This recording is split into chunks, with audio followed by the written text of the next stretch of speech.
Hello friends, welcome to my YouTube channel. In previous video I have talked about the benign bone tumors and today we are going to discuss about malignant bone tumors and let us begin. The first malignant bone tumor that we are discussing here is GCT, it's also known as osteoclastoma. Osteoclastoma looks like this, and it's a locally aggressive tumor, and here tumor cells are primitive osteoblastic precursor cells, not osteoclasts. I repeat, tumor cells are not osteoclasts, but they are primitive osteoblastic precursor cells. These osteoblastic precursor cells secrete rank ligand. There are rank receptors on osteoclast, and whenever this rank ligand goes and activates rank receptor, it increases the activity of osteoclast. Now osteoclast is activated and its function is destruction, so it destroys the bone, giving rise to GCT or osteoclastoma. This is how it looks like.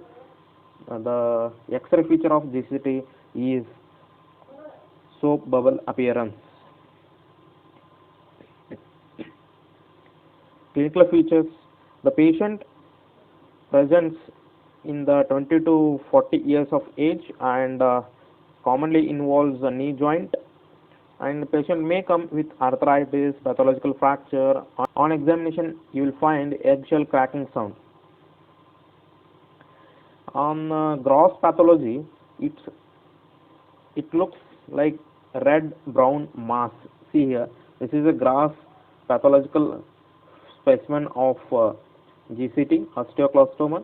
This is red brown mass, and on histopathology you will see tumor cells.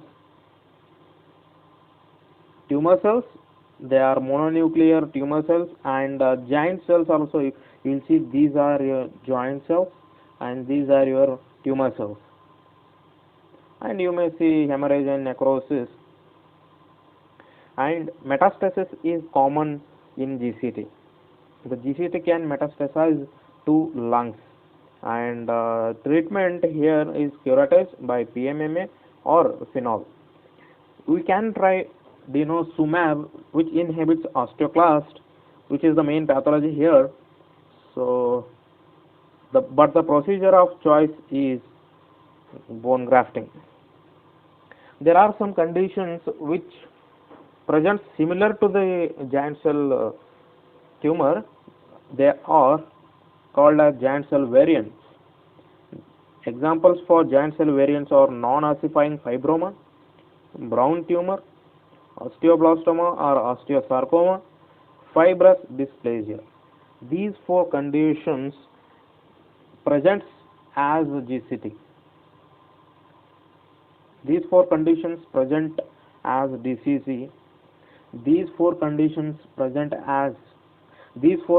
may present as GCT. That's why they are called as giant cell variants. And let's move to the other malignant tumor, that is chondrosarcoma. Chondrosarcoma, yes, this is how it looks like. Chondrosarcoma, it involves metaphysis of the long bones, and it is associated with IDH1 and IDH2 gene mutation. Painful expanding mass involving axial skeleton. It is associated with paraneoplastic syndrome, and metastasis is common in lungs than in liver and brain.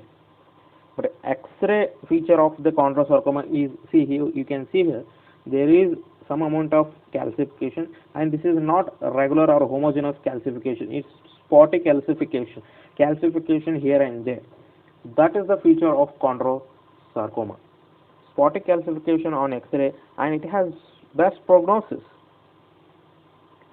Well, now let us move to a malignant tumor that mimics like osteomyelitis. That is Ewing sarcoma. Here, the genetic plays very important role in pathogenesis of Ewing sarcoma. There is translocation of chromosome number 11 and 22, which causes fusion of FLT1, which causes fusion of FLT and EWS genes, and that encodes, this fusion gene encodes fusion protein, which lead to cancer. And there are other translocations like translocation 21, 22, translocation 7 and 22, trisomy 8 and 12. It mimics osteomyelitis. Clinical features of Ewing sarcoma mimics like osteomyelitis. It presents with pain, swelling, and it's a tender mass. On investigation, you will see increased total leukocyte count, ESR, and CRP. See, this is how it looks like. The Ewing sarcoma looks like this on clinical. See, there is swelling, there is a tender mass mimicking like osteomyelitis. Whenever a patient comes with features of osteomyelitis, you also have to suspect Ewing sarcoma in them. On pathological examination, gross pathology, it is a tan gray mass. On microscopic examination, you will see round cells, small round blue cells. On microscopic examination, you will see small round blue cells with little stroma, and these cells may arrange in a form in the form of pseudorosettes. They are called as Homer-Wright pseudorosettes. And X-ray appearance, you will see onion peel appearance. On immunohistochemistry, you will see MIC2, MIC2, that is CD99. It's positive for CD99. See, this is gross pathological specimen of Ewing sarcoma. You will see tan gray mass, and there is periosteal reaction. On X-ray, this is histological feature where you will see pseudoroses. See, these are your pseudoroses. Homer-Wright pseudoroses. On X-ray, you will see typical onion peel appearance. These images are very, very important. They may be asked in questions. In the case of Ewing sarcoma, you have to know the prognostic markers of the Ewing sarcoma. There are some indicators of poor prognosis. They are called as poor prognostic markers in Ewing sarcoma. They are age more than 12 and female gender, and if the tumor is proximal, if the tumor is proximal, it will have poor prognosis. And if it is associated with fever and anemia, if it is associated with increased TLC, platelet, ESR, LDH, it will have poor prognosis. And of course, metastasis, chemo-resistant cases, relapse cases will have poor prognosis. Well, that's about Ewing sarcoma, and let us move to osteosarcoma. Osteosarcoma is second most common primary malignant tumor of bones. Risk factors includes mutation in RB gene, retinoblastoma gene, P53 gene, and overexpression of MDM2 and CDK4. Overexpression of MDM2 and CDK4 is associated with development of osteosarcoma. And if there are pre-existing lesions, they may also lead to development of osteosarcoma. And chemicals, radiation can induce osteosarcoma, and radiation-induced osteosarcoma has worst prognosis. And there are types of osteosarcoma, and the most common subtype being high-grade, primary, intramedullary, and osteoblastic osteosarcoma. This line you have to remember. And see, this is how it looks on gross examination, gross pathological examination, and on histology you will see lace-like pattern, and on X-ray you will see Codman's triangle, because the periosteum is elevated by the tumor and it looks like triangle, that is Codman's triangle. And in some cases you may see sunburst appearance. This is sunburst appearance.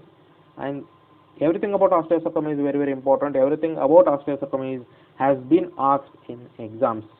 There are few questions about bone tumors that I have discussed so far. So let us go through one by one. A 15-year-old boy presents with pain in the right upper arm and stiffness after playing cricket in school. Since the complaints of child were persistent, the family physician performed X-ray of the right upper arm. The X-ray shows unicameral bone cyst, aneurysmal bone cyst, osteoblastoma, osteoclastoma. The 15-year-old boy, that is one hint, and persistent pain, that is one hint, and upper arm, that is one more hint, and X-ray is big hint. X-ray shows single central cavity in the upper end of the humerus, that is suggestive of unicameral bone cyst. Aneurysmal bone cyst will have soap bubble appearance. Osteoclastoma will also have soap bubble appearance, and most common site being tibia, and osteoblastoma doesn't present like this. That's the answer is unicameral bone cyst. There is one more question. A 20-year-old male patient presents with pain on movement. X-ray of knee joint shows lytic lesion on the upper end of the tibia. What is the likely diagnosis? See, typical location is upper end of the tibia, and there is soap bubble appearance, cystic lytic lesion, that is osteoclastoma, or simply known as GCT. A 10-year-old boy presented with mid-tibial swelling on X-ray lytic lesion with sclerotic margins was seen. What is the most likely diagnosis? The biggest hint here is lytic lesion with sclerotic margin. That is the biggest hint. That is the feature of osteoid osteoma. So answer here is osteoid osteoma. Okay, there is one more question. The signs of malignant transformation in osteochondroma are all except. See, osteochondroma is a pre-malignant condition. It can undergo malignant transformation. So the signs of malignant transformation are pain, increase in size, increase in thickness of cartilage cap, loss of differentiation, growth even after skeletal maturity. They are all suggesting of malignant transformation in a case of osteochondroma, but not weight loss. So answer here is weight loss. Weight loss is not a feature of or a sign of malignant transformation in a case of osteochondroma. Okay, next question. A 5-year-old boy presents with pain and swelling in diaphysis of tibia. Diaphysis of tibia, pain and swelling. This may tell us that patient is having osteomyelitis and Ewing sarcoma. He also complains of fever. On examination, his ESR was raised. Which of the following is likely diagnosis? See, in our mind, there are two diagnoses: osteomyelitis and Ewing sarcoma. Let us see the options: Ewing sarcoma, chondrosarcoma, osteogenic sarcoma, fibrosarcoma. So answer here is obvious. That is Ewing sarcoma. Okay, a 20-year-old college girl presents with pain just above the ankle, especially after dance classes. The pain has increased to a level that she cannot practice for forthcoming college festival. X-ray of the lower leg shows. See, here there is a malignant tumor with sunburst appearance involving the fibula and the tibia. These features suggestive of osteosarcoma. So answer here is osteosarcoma. Okay, that's it for this video. If you want me to cover any of the topic, please let me know in the comment section, and I will come up with that video soon. And if you like it, please share. That's it. Thank you.